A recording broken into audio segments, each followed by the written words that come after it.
أشهد أن لا إله إلا الله وحده لا شريك له وأشهد أن محمدا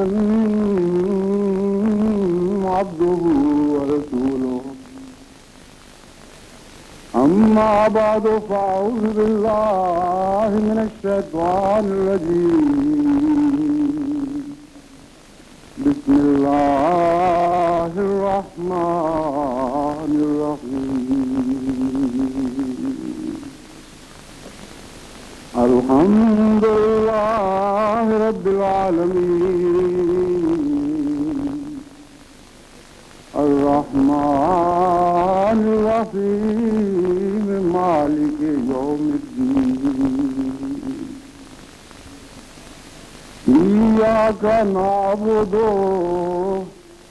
وإياك نستعين إياك نعبد وإياك نستعين اهدنا الصراط المستقيم صراط الذين أنعمت عليهم غير المغضوب عليهم ولا الضالين.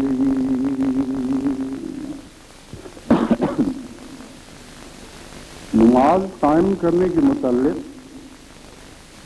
قرآن کریم میں 20 آیات ہیں جو اس مضمون کو مختلف رنگ میں بیان کرتی ہیں اور انسانی فطرت پر جو چیزیں بھی اثر انداز ہو سکتی ہیں ان کو ملحوظ رکھتے ہوئے مختلف رنگ میں اس مضمون کو مختلف جگہ بیان فرمایا گیا ہے، لیکن ان سب آیات کی کنجی سورہ فاتحہ میں ہے اور ان تمام مضامین کا خلاصہ سورہ فاتحہ کی ایک آیت میں درج ہے۔ ایاک نعبد و ایاک نستعین، اے آقا ہم صرف تیری عبادت کرتے ہیں لیکن یہ توفیق نہیں پا سکتے جب تک تو مدد نہ فرمائے۔ ایاک نستعین، اس لیے تجھی سے مدد چاہتے ہیں۔ اہدنا الصراط المستقیم، اس عبادت کے نتیجے میں جو انعامات اللہ تعالیٰ نے مقرر فرمائے ہیں ان کا ذکر اس اگلی آیت میں کر دیا کہ جب اس رنگ میں ان شرائط کے ساتھ تم عبادت کو قائم کرو گے تو پھر اگلی دعا بے اختیار زبان حال سے تمہارے دلوں سے اور تمہارے جسم کے ذرے ذرے سے نکلے گی کہ اے خدا آپ اہدنا الصراط المستقیم، ہاں اب ہم حقدار ہو گئے ہیں کہ اس راہ پر ہمیں چلا دے جن پر تمام انعام پانے والے چلتے رہے۔ اور سب نبیوں کے سردار حضرت محمد مصطفیٰ صلی اللہ علیہ وآلہ وسلم نے جس راہ کو مکمل فرمایا اور جس کے نام کو مکمل کیا۔ ایاک نعبد میں سب سے پہلا سبق تو ہمیں یہ ملتا ہے کہ ہم عبادت کو قائم نہیں کر سکتے جب تک کہ شرک سے بکلی پاک نہ ہوں۔ صرف تیری عبادت کرتے ہیں اور کسی کی نہیں کرتے، صرف تیری عبادت کرنا چاہتے ہیں۔ اور دوسرا یہ کہ اس میں ایک عجز کا مضمون ہے کہ ایاک نستعین، عبادت کا ارادہ تو ہے، صرف تیری کرنا چاہتے ہیں لیکن تیری مدد کے بغیر یہ حاصل نہیں ہو سکتا۔ تو مدد فرمائے گا تو ہم عبادت کریں گے۔ تیسرا مضمون خصوصیت کے ساتھ اس میں یہ درج ہے کہ عبادت کرنا کوئی آسان کام نہیں۔ نماز قائم کرنے کا مفہوم ایاک نستعین میں بیان ہوا ہے۔ حضرت مسیح موعود علیہ الصلوۃ والسلام فرماتے ہیں کہ قائم کرنے سے اس طرف اشارہ ہے کہ نماز گویا بار بار گری پڑتی ہے، کھڑی نہیں ہو سکتی۔ خیالات، توہمات، خواہشات، دنیا کے دھندے، دنیا کی فکریں بار بار حائل ہوتی ہیں، دنیا کے کام روک بن جاتے ہیں۔ وقت کا خیال کہ وقت کہیں اور ہم نے دینا ہے وہ رستے میں کھڑا ہو جاتا ہے، بار بار گرتی ہیں۔ اور بار بار نماز میں ہم یہ دعا کرتے ہیں کہ اے خدا قائم تو کرنا چاہتے ہیں پر تیری مدد کے بغیر قائم نہیں ہوگی۔ اس کو کھڑا کرنے میں تو ہماری مدد فرما۔ دوسرا اس میں یہ مفہوم بیان ہوا کہ یہ وہ دروازہ ہے جس کے رستے سے داخل ہوگے تو انعامات پاؤ گے۔ سیدنا صراط المستقیم کہنے کا حق ہی نہیں ہے تمہیں جب تک پہلے عبادت کو قائم نہ کر لو۔ عبادت قائم کرو گے تو پھر وہ شاہراہ تمہارے لیے کھلی ہے جس پر نبیوں نے قدم مارے اور جس کو محمد مصطفیٰ صلی اللہ علیہ وآلہ وسلم نے آ کر کامل فرمایا اور ایک عظیم شاہراہ کے طور پر ہمارے سامنے کھلا کر دیا۔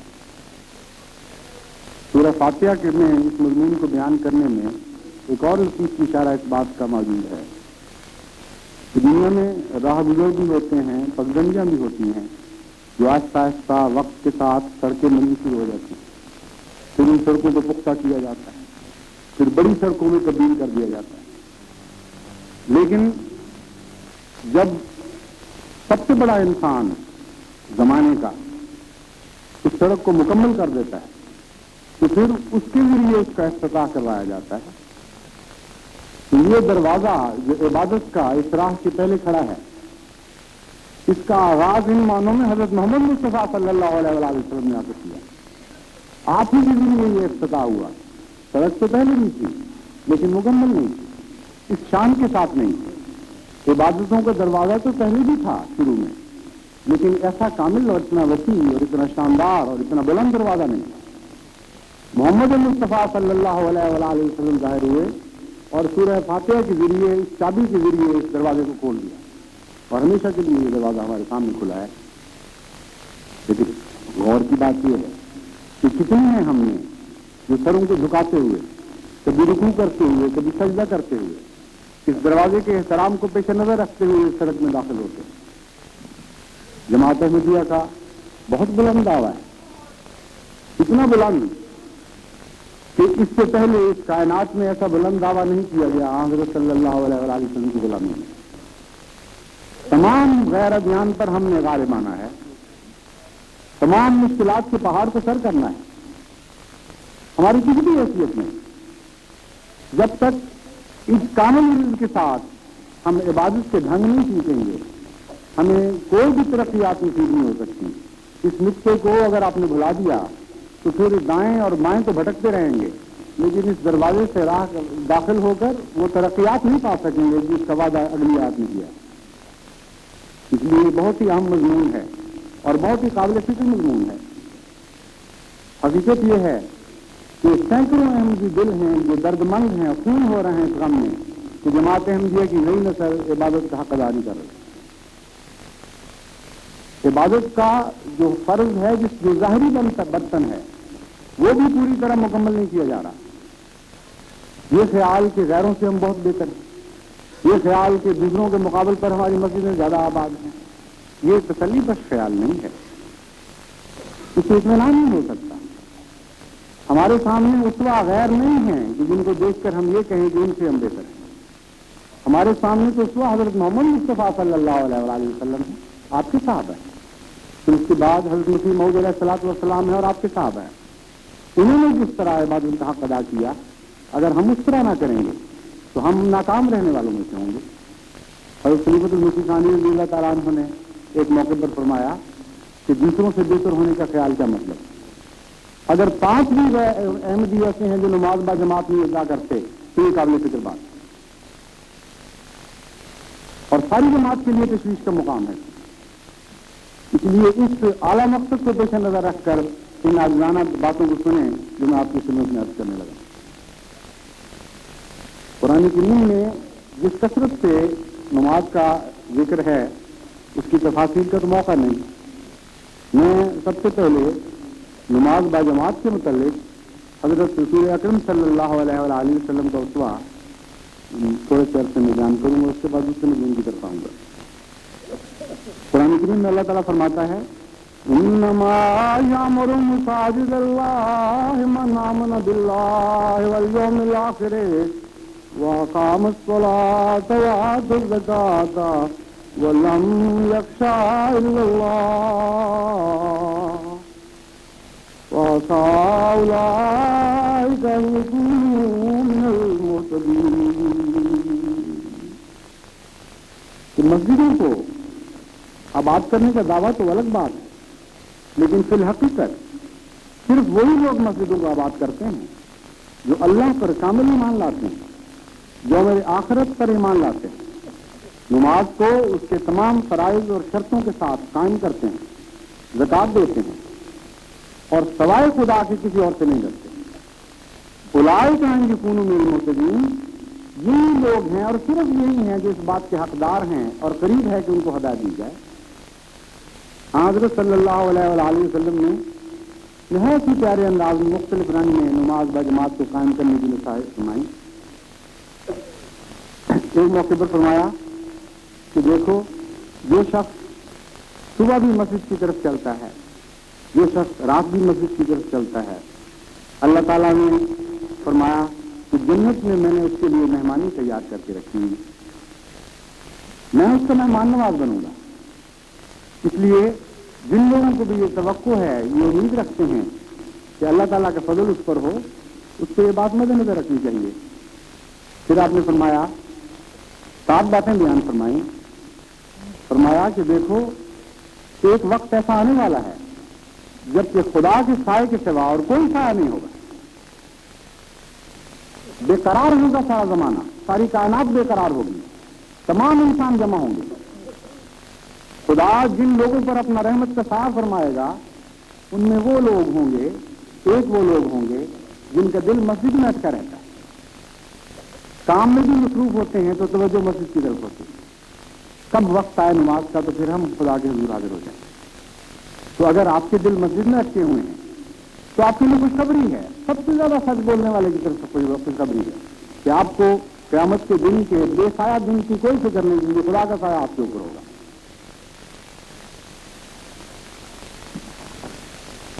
پھر آپ کو نماز با جماعت کے متعلق اتنا اہتمام تھا اور آپ سمجھتے تھے کہ نماز قائم ہی نہیں ہو سکتی جب تک با جماعت ادا نہ ہو اور مساجد میں جا کر ادا نہ ہو۔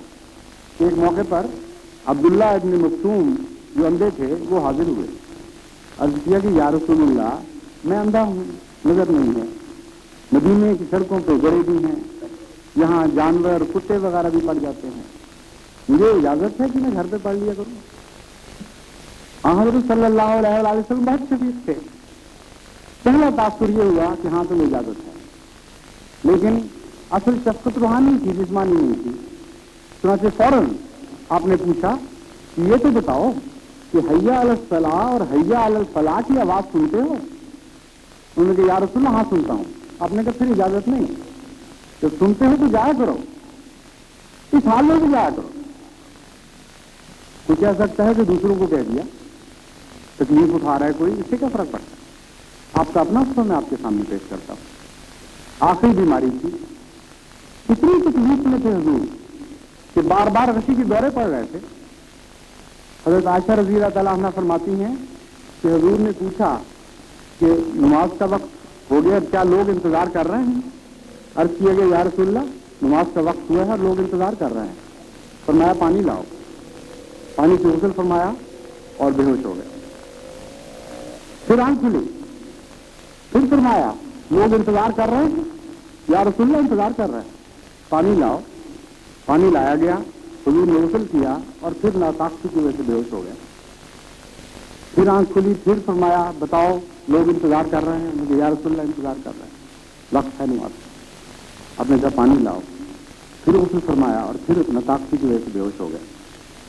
4 مرتبہ ایسا کیا، تب فرمایا کہ جاؤ ابو بکر کو کہہ دو کہ وہ نماز پڑھا دے۔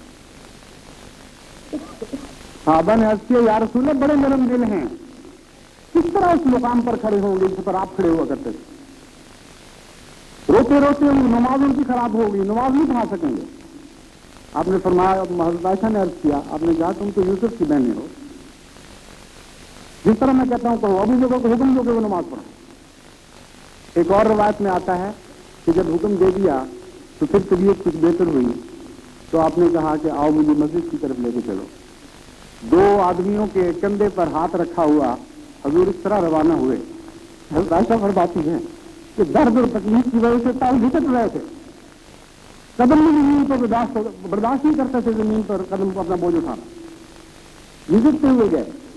اور اس طرح مسجد میں جا کر آپ نے حضرت کے ایک طرف بیٹھ کر نماز اس طرح پڑھائی کہ نماز آپ پڑھانے لگے اور ابو بکر تکبیر کہنے لگے۔ ایک اور روایت میں آتا ہے کہ آخری دیدار میں نے رسول کریم صلی اللہ علیہ وآلہ وسلم کا مسجد میں اس طرح کیا کہ حضور بیمار تھے اور نماز نہیں پڑھا سکتے تھے۔ حضور دو آدمیوں کے کندھے پر ہاتھ رکھ کے مسجد کی طرف آئے، پردہ اٹھایا اور نمازیوں کو نماز پڑھتے دیکھا، اس محبت سے دیکھا، چہرے پر ایسی بشاشت پیدا ہوئی۔ وہ کہتے ہیں چاندنی رات تھی، میں کبھی چاند کو دیکھتا تھا، کبھی محمد مصطفیٰ کے چہرے کو دیکھتا تھا، اور خدا کی قسم محمد مصطفیٰ کا چہرہ زیادہ خوبصورت اور حسین نظر آ رہا تھا۔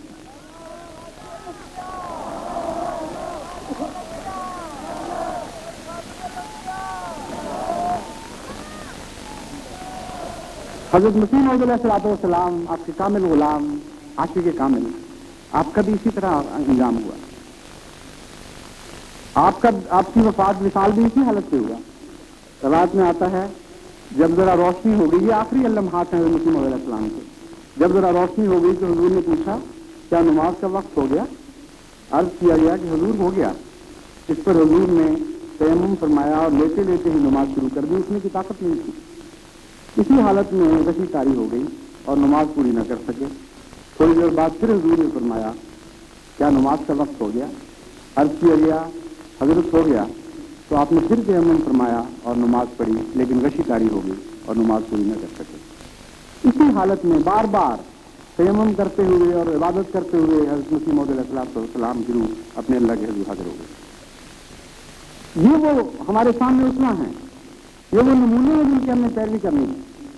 کتنے ہیں ہم نے جو اس خیال کے ساتھ مسجدوں کو آباد کرتے ہیں، کتنے ہیں جو یہ فکر نہیں کرتے کہ گھروں کو آباد رکھ کر اپنے گھروں کو، خدا کے گھر کو ویران کرنا بہت ہی بڑا گناہ ہے۔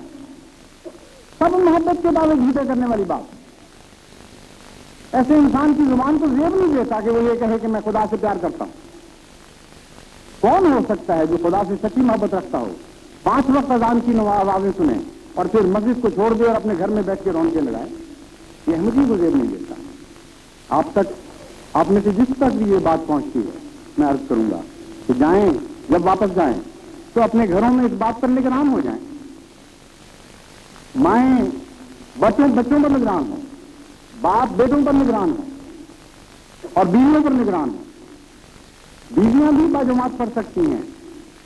حقیقت یہ ہے کہ جب نماز کا یہ میدان ایسا خطرناک حالت میں پہنچ چکا ہو کہ جب قیام نماز کی غیر معمولی ذمہ داری جماعت پر عائد ہو، تو ایسے موقع پر عورتوں کو بھی یہ کہنا چاہیے کہ وہ باجماعت نماز پڑھیں۔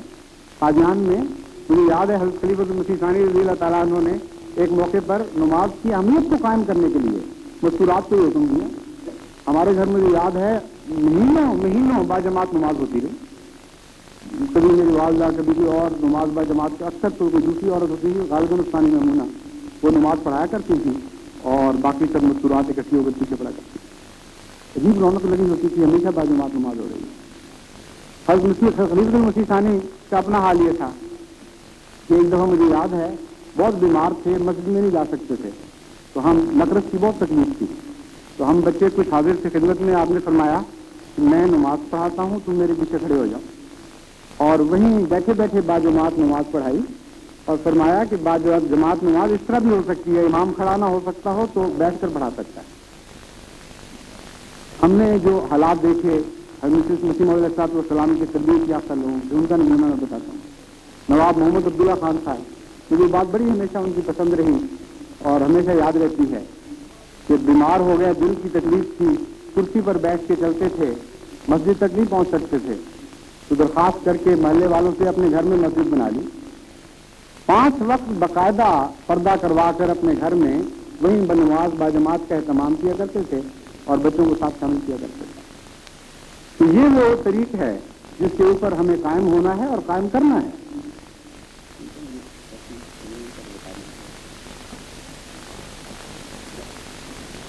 اب میں آپ کے سامنے حضرت صلی اللہ علیہ وآلہ وسلم کی نماز کی کچھ کیفیت عرض کرتا ہوں، عبادتوں کی کیفیت کیا ہوتی ہے۔ قرآن کریم میں جو آیات ہیں عبادت کرنے والوں کے متعلق اور مختلف کس طرح لوگ نماز قائم کرتے ہیں، ان سب کا مرکزی اشارہ حضرت محمد مصطفیٰ صلی اللہ علیہ وسلم کی طرف ہے، یہ آپ یاد رکھیں۔ اور حضور کی طرف اشارہ ہے اور آپ کے ماننے والوں، آپ کے پیچھے چلنے والوں کی طرف اشارہ ہے. اس سوسائٹی کے نقشے کھینچے ہوئے. قرآن کریم میں اللہ تعالیٰ فرماتا ہے ان فی خلق السماوات والارض واختلاف اللیل والنہار لآیات لأولی الالباب الذین یذکرون اللہ قیاما وقعودا وعلی جنوبہم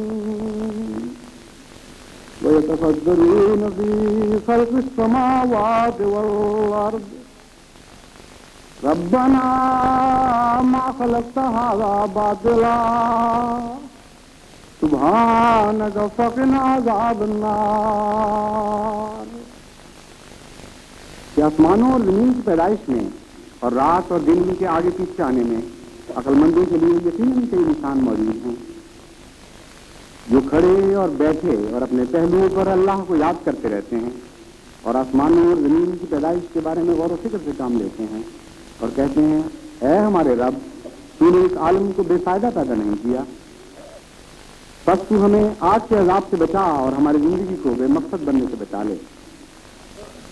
ہاں حضرت صلی اللہ علیہ وآلہ وسلم کے متعلق روایت آتی ہے، حضرت عبد الرحمن بن عوف کی روایت ہے کہ ایک صحابی نے بیان کیا کہ ایک دفعہ میں حضرت صلی اللہ علیہ وآلہ وسلم کے ساتھ تھا، رات نماز کے بعد کچھ دیر آرام فرمایا، پھر اٹھے اور باہر نکل کر افق کو دیکھا اور یہ اس آیت کی تلاوت فرمائی اور خدا کو یاد کرنے لگے کہ زمین و آسمان میں نشانات ہیں اللہ کے، اور پھر نماز شروع کر دی. پھر کچھ دیر آرام فرمایا، پھر آنکھ کھلی اور پھر اسی طرح باہر نکل گئے اور افق کو دیکھ کر اس آیت کی تلاوت فرمانے لگے اور پھر کچھ دیر آرام فرمایا، پھر نماز شروع کر دی، پھر کچھ دیر آرام فرمایا، پھر باہر نکل آئے اور آسمان کو دیکھ کر اپنے رب کے نشانات کو یاد کرنے لگے، پھر نماز پڑھ دی اور پھر کچھ دیر آرام فرمایا. 3 مرتبہ ایک رات میں اس طرح ہوا. پھر قرآن کریم میں اللہ تعالیٰ فرماتا ہے انما یؤمن بآیاتنا الذین اذا ذکروا بها خروا سجدا وسبحوا بحمد ربهم وهم لا يستكبرون تتجافى جنوبهم عن المضاجع يدعون ربهم خوفا وطمعا ومما رزقناهم ينفقون. ہماری آیتوں پر تو وہی لوگ ایمان لاتے ہیں کہ جب ان کو ان کے متعلق یاد دلایا جاتا ہے تو وہ سجدہ کرتے ہوئے زمین پر گر جاتے ہیں اور اپنے رب کی تعریف اور تسبیح کرتے ہیں اور تکبر نہیں کرتے اور ان کے پہلو ان کے بستروں سے الگ ہو جاتے ہیں اور اپنے رب کو اس کے عذابوں سے بچنے کے لیے اور اس کی رحمتوں کو حاصل کرنے کے لیے پکارتے ہیں اور جو کچھ ہم نے ان کو دیا ہے اس میں سے خدا کی راہ میں خرچ کرتے ہیں.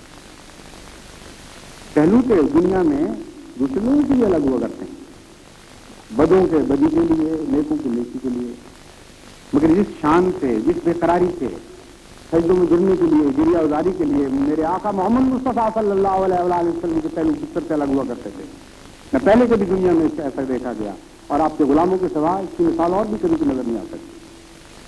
حضرت عائشہ رضی اللہ تعالیٰ عنہ روایت کرتی ہیں کہ ایک دفعہ رات میری آنکھ کھلی، میں نے محمد مصطفیٰ صلی اللہ علیہ وآلہ وسلم کو بستر پر نہیں پایا. عورت کی فطرت ہے، خیال پیدا ہوا کہ شاید کسی اور گھر چلے گئے ہوں، تو تلاش کے لیے بے قرار ہو کے باہر نکلی. ایک قبرستان کے پاس حضور کو اس حال میں پڑے دیکھا. وہ کہتی ہیں یوں لگتا تھا جس طرح چوغا اتار کے کچھ پھینک دیتا ہے، اس طرح ایک ظلم کی ساری کے ساتھ خدا کے حضور بچے ہوئے. ایک روایت میں ہے کہ جس طرح ہنڈیا اجلتی ہے اس طرح حضور اکرم صلی اللہ علیہ وآلہ وسلم کے سینے سے آواز نکل رہی تھی رونے کی. اس طرح بے قراری کے ساتھ خدا کے حضور میں عبادت کر رہے ہیں. حضرت مغیرہ سے روایت ہے کہ حضرت صلی اللہ علیہ وآلہ وسلم اس قدر عبادت کیا کرتے تھے کہ عبادت میں کھڑے کھڑے آپ کے پاؤں متورم ہو جاتے تھے. آپ کی یہ حالت دیکھ کر آپ سے کہا گیا کہ حضور اس قدر کیوں تکلیف فرماتے ہیں جبکہ اللہ تعالیٰ نے آپ کو گناہوں سے محفوظ کر دیا ہے. تو آپ نے فرمایا میں اس کا شکر گزار بندہ نہ بنوں، اس نے تو اتنا احسان کیا ہے. تو میں اس احسان کا شکریہ نہ ادا کروں؟ یہی وہ مضمون ہے جس کو آپ کا عاشق کامل حضرت محمد مسیح موعود علیہ الصلوۃ والسلام نے اس طرح بیان فرمایا. کہتے ہیں لہو فی عبادت ربہ غلی مرجل وفاق قلوب العالمین تعبدا وتورمت قدماک للہ قائما ومثلک رجل ما سمعنا تعبدا. وہ وجود ایسا تھا کہ عبادت کے وقت اس کے سینے سے ہنڈیا اگئی تھی، ہنڈیا کی طرح آواز آیا کرتی تھی درد کے ساتھ. فاق قلوب العالمین، تمام انسانوں کے، تمام جہانوں کے دلوں پر وہ ایک دل عبادت میں سبقت لے گیا. تورمت سے بے اختیار مخاطب کرتے ہوئے فرماتے میرے آقا میرے محبوب، تورمت قدماک للہ قائما، تیرے پاؤں سوجا کرتے تھے اللہ کے سامنے کھڑے ہوئے. ومثلک رجلا ما سمعنا تعبدا، ہم نے تو تیرے جیسا عبادت کرنے والے آدمی کے متعلق سنا بھی نہیں کبھی، سوال ہی نہیں کرا. یہ وہ حضور اکرم صلی اللہ علیہ وآلہ وسلم کا نمونہ تھا جو ہمارے لیے ہمارے سامنے قائم ہے ہمیشہ کے لیے. اس نمونے کو جماعت قائم نہیں کرے گی تو جماعت زندہ نہیں ہو سکتی. اس نمونے کو آپ قائم کریں تو آپ کی چند ہزاروں کی تکبیریں نہیں، ساری کائنات کی تکبیر آپ کے ساتھ ہوگی. ذرہ ذرہ کائنات کا اللہ کا نام بلند کرے گا آپ کے ساتھ، اور کوئی دنیا کی طاقت آپ کو مٹا نہیں سکتی.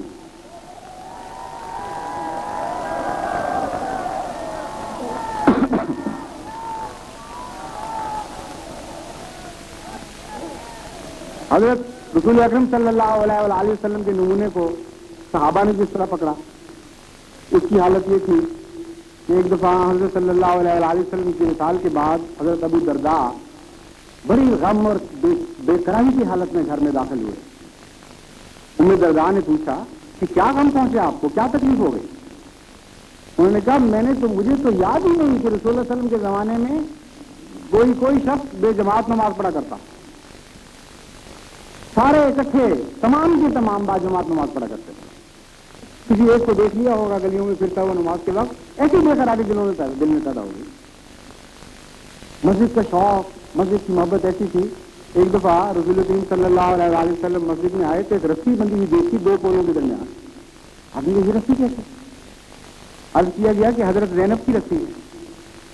وہ رات اتنی لمبی عبادت کرتی ہیں مسجد میں آ کے کہ وہ تھک کر گرنے والی ہو جاتی ہیں، سہارے کے لیے رسی پاس رکھی ہے. تب حضرت صلی اللہ علیہ وآلہ وسلم نے فرمایا کہ نہیں، یہ مناسب نہیں، ایسی تکلیف جو طاقت سے بڑھ کر ہے اس کی خدا اجازت نہیں دیتا، اور وہ رسی کھلوائی. تہجد میں باجماعت حضرت صلی اللہ علیہ وسلم نے نماز شروع کی تو صبح کی نماز کا تو الگ سوال ہے، تہجد کے وقت باجماعت نمازیں شروع ہو گئی. ترک فرما دی اس خیال سے کہ امت اس کو فرض نہ سمجھ لے. لیکن محبت صحابہ کی مرضی سے یہ تھی.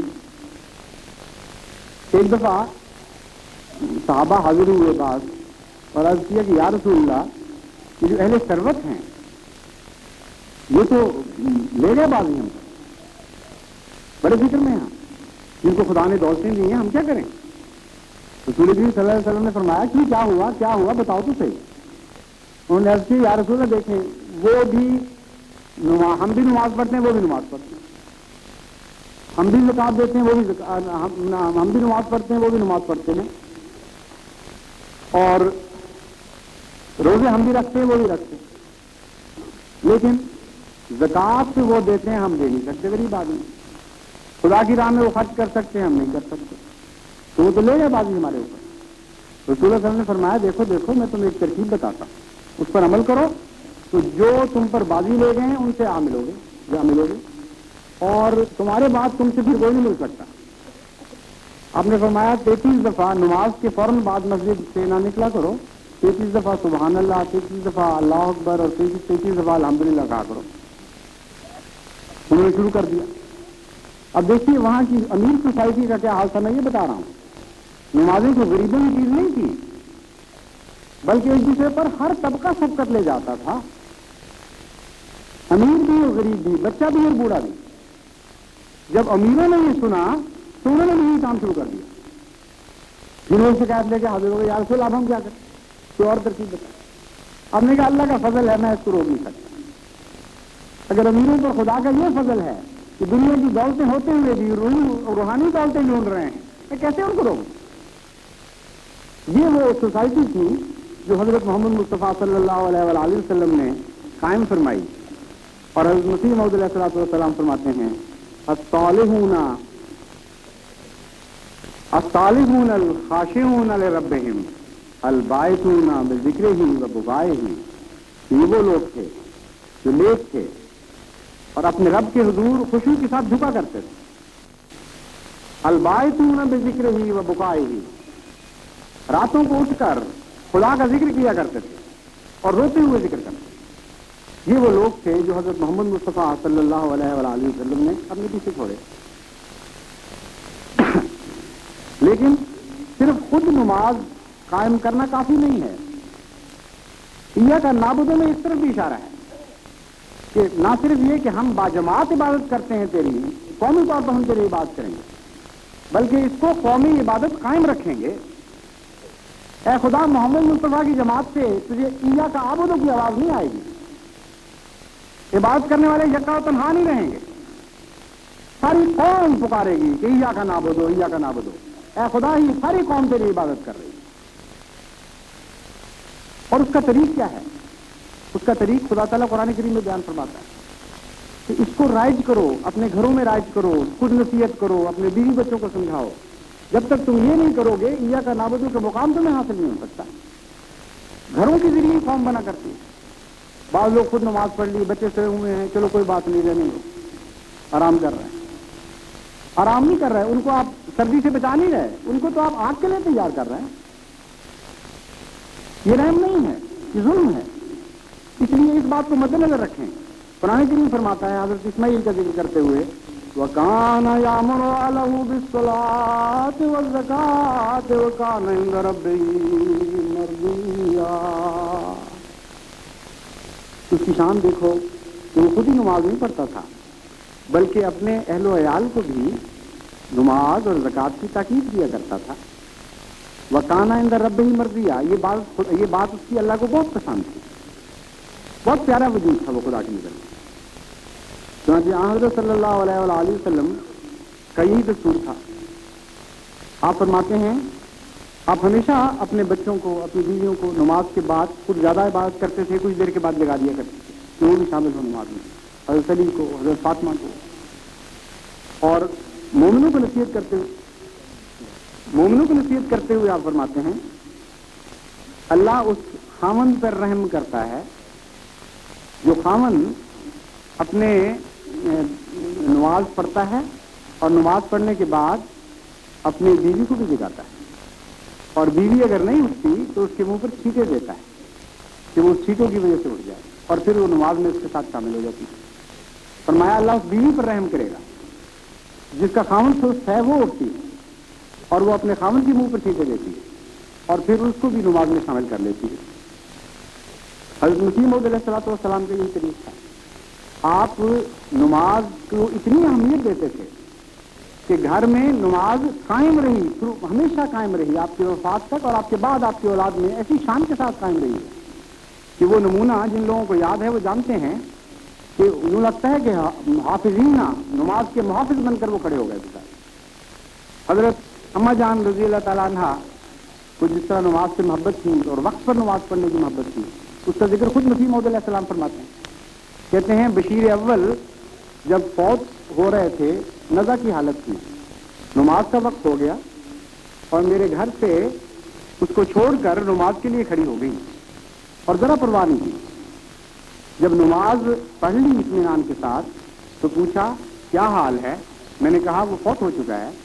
تو بڑے صبر کے ساتھ انا للہ و انا الیہ راجعون فرمایا، کہا، اور میرا دل اس یقین سے بھر گیا کہ خدا اس کی اس نیکی کو ضائع نہیں کرے گا، اور اس کے بعد وہ بیٹا ضرور آئے گا جس کا مجھے وعدہ دیا گیا۔ چنانچہ اس کے 1 مہینے کے بعد مسلم موعود مرزا محمود احمد پیدا ہوئے۔ یہ نماز کو قائم کرنا اور اس کی طرف توجہ کرنا آپ کی اولادوں کے لیے ضروری ہے۔ یہ برکتیں آپ کی ضائع نہیں جائیں گی، آپ کی نسلوں میں منتقل ہوں گی، نیک لوگ پیدا ہوں گے اس کے نتیجے میں۔ اس لیے آپ کو اگر اپنی اولاد سے محبت ہے، اگر آپ کو سلسلے کے مستقبل سے محبت ہے، تو نمازوں کو قائم خود بھی کریں اور اپنے اہل و عیال کو بھی قائم کریں، قائم کروائیں اہل و عیال سے۔ حضرت خلیفۃ المسیح ثانی رضی اللہ تعالیٰ عنہ بہت کم بچوں کو مارا کرتے تھے، مگر مجھے یاد ہے کہ جتنی دفعہ بھی مارا ہے نماز نہ پڑھنے پر، اور کئی دفعہ حضور یہ کیا کرتے تھے کہ نماز پڑھ کے آئے اور گھروں کا چکر لگایا، بچہ کھیل رہا تو اس کو بلا لیا، کبھی سمجھایا، کبھی بعض دفعہ اکٹھے 4-5 بچے پکڑ لیے، ایک لائن میں کھڑا کیا اور ان کو سزا دی۔ تو اول تو سزا کی ضرورت نہیں ہوتی تھی، حضور کی ناراضگی ایسی تکلیف دہ چیز تھی سب کے لیے، سب اہل آزاد جماعت کے لیے، کہ وہی بڑی سزا ہو جایا کرتے تھے، مگر بڑی پابندی کے ساتھ حضور ہمیشہ اپنے اہل و عیال کو نماز پر قائم فرماتے رہے۔ حضرت صلی اللہ علیہ وآلہ وسلم نے اپنے نصائح میں کوئی کسی کے لیے ایسا بہانہ نہیں رہنے دیا کہ وہ نماز باجماعت کو قائم نہ کر سکے۔ ایک جگہ حضور سے پوچھا گیا کہ یا رسول اللہ میں اکیلا ہوں سفر پر، تو پھر میں نماز باجماعت کس طرح قائم کروں؟ آپ نے فرمایا کہ اگر تم اکیلے ہو تو اذان دو، اذان کو سن کر اگر کوئی شخص، کوئی راہی، کوئی مسافر تمہارے ساتھ شامل ہو گیا تو ویسے ہی تمہاری باجماعت نماز ہوگی، لیکن اگر کوئی نہ شامل ہوا تو تم تکبیر کہو اور باجماعت نماز پڑھاؤ، خدا کے فرشتے اتریں گے اور تمہارے ساتھ اس نماز کو باجماعت کر دیں گے۔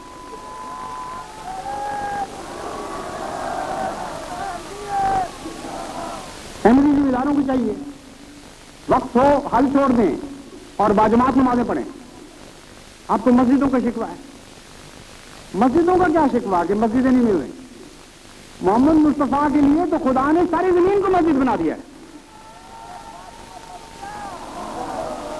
رسول اللہ صلی اللہ علیہ وسلم فرماتے ہیں میری خاص شان میں سے یہ شان ہے کہ ساری زمین میرے لیے مسجد بنا دی گئی ہے۔ پتہ ہے مزید اس سے کوئی مسجد نہیں چھین سکتا، قیامت تک کے لیے شکوہ نہیں ہو سکتا کہ ہمارے لیے مسجد نہیں تھی باجماعت نماز پڑھنے کے لیے۔ جہاں 2 گز زمین میسر ہو وہاں نماز باجماعت کرا لیا کرے، اور یہ جماعت خدا کے نزدیک زیادہ پسندیدہ ہو۔ حضرت مسیح موعود رسول کریم صلی اللہ علیہ وسلم فرماتے ہیں کہ اللہ تعالیٰ اپنے ایک گدریے سے بڑا پیار کرتا ہے، بڑی محبت سے اس کو دیکھتا ہے۔ اس کی کیا عادت ہے؟ اس کی عادت یہ ہے کہ بھیڑیں چراتے ہوئے جب نماز کا وقت آتا ہے تو وہ اذان دیتا ہے اور پھر تکبیر کہتا ہے اور پھر اکیلا باجماعت نماز پڑھتا ہے۔ اللہ کہتا ہے، رسول اللہ صلی اللہ علیہ وسلم کو اللہ تعالیٰ نے فرمایا کہ دیکھو میرے اس پیارے بندے کو تو دیکھو، اس طرح نماز قائم کر رہا ہے اور صرف اس لیے کہ مجھ سے ڈرتا رہتا ہے۔ کس پیار سے، کس محبت سے حضرت صلی اللہ علیہ وآلہ وسلم یہ ذکر فرماتے ہیں اور آپ کو نماز کی طرف بلاتے ہیں۔ 5 وقت مسجد سے اذانوں کی آوازیں بلند ہوتی ہیں، لیکن بعض دفعہ دل خون ہو جاتا ہے دیکھ کر کہ احمدی ان عظیم شان دعوے کے باوجود جن میں وہ سچے بھی ہیں، واقعی محبت رکھتے ہیں محمد مصطفیٰ سے، ورنہ کیوں اتنی قربانیاں دیں؟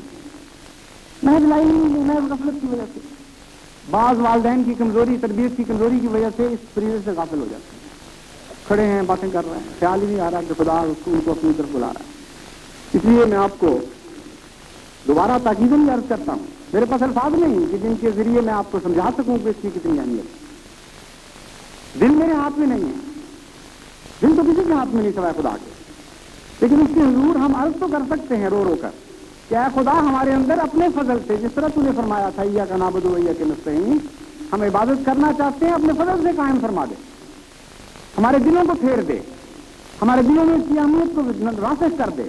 کوئی شخص ہمیں بے جماعت نماز پڑھنے والا نہ ہو، مسجد سے اذان ہو تو جوق در جوق دوڑتے ہوئے لوگ مسجدوں کی طرف جایا کریں۔ احمدیت کی شان جس طرح نظریات میں ہے اس طرح اعمال میں ظاہر ہو۔ ایسا حسین معاشرہ ہم دنیا میں قائم کر دیں کہ یہ معاشرہ خود کہے کہ یہ ہیں غلام محمد مصطفیٰ کے، ان کے سوا اور کوئی غلام تو بھی اس شان کا نہیں نظر آ سکتا۔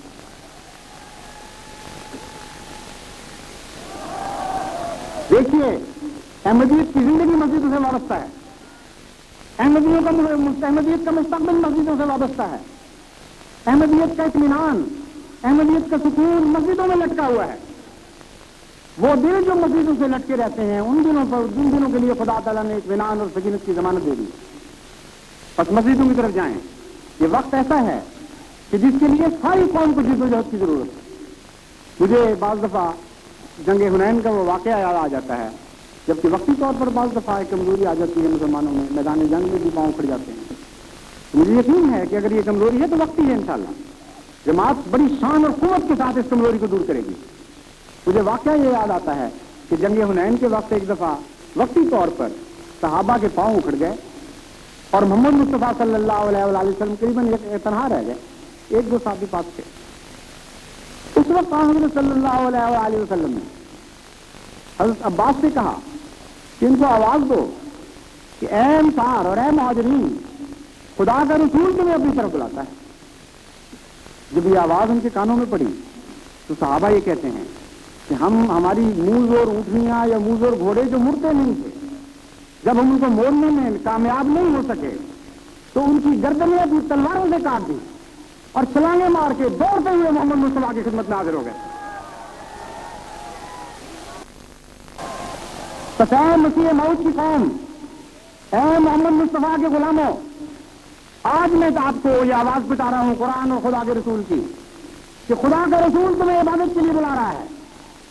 اگر تمہارے نفسانی خواہشات کی اونٹنیاں اور تمناؤں کی سواریاں تمہارے قابو میں نہیں رہیں، اگر ان کی گردنیں خمیدہ نہیں ہوتی، مڑتی نہیں اس طرف، تو کاٹ دیجیے یہ گردنیں، اپنی خواہشات پر چھری پھیر دیجیے، دوڑتے ہوئے اللہم لبیک کہتے ہوئے مسجدوں کو آباد کیجیے کہ انہیں سے احمدیت کی آبادی ہے، انہیں سے آپ کے گھروں کی آبادی ہے، انہیں سے عاقبت میں آپ پر رحمت کا سایہ ہوگا، اس کے سوا کوئی فضل کا دروازہ نہیں ہے۔ یہی عبادت کی راہ ہے جو نعمتوں کے عظیم شان چارہ پر آپ کو ہمیشہ کے لیے جاری کر دے گا۔ اللہ تعالیٰ ہمارے ساتھ۔